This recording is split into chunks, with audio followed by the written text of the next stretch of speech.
हिंदी भाषा सक्ती म्हणजे सक्ता आहे, काय सांगाल आपण याच्यावर? आपलं मत काय याच्यावर? प्युअरली फेक नरेटिव्ह कसं पसरवायचा, लोकांचा मनात संभ्रम कसा निर्माण करायचा, महापालिका हातातनं गेलेली आहे. जे आपण शेवटचे एफर्ट्स म्हणतो किंवा डेस्परेट एफर्ट्स म्हणतो, हे मला दिसते की हिंदी भाषा सक्ती कधीच नव्हती. बरोबर.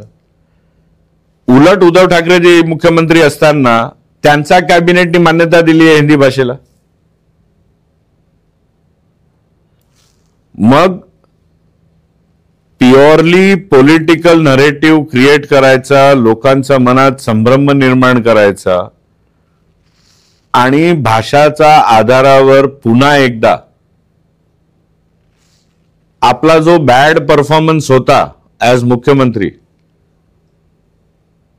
कुठेतरी त्यावरनं माइंड डायव्हर्ट करण्यासाठी हा मुद्दा आणला असं मला वाटतंय.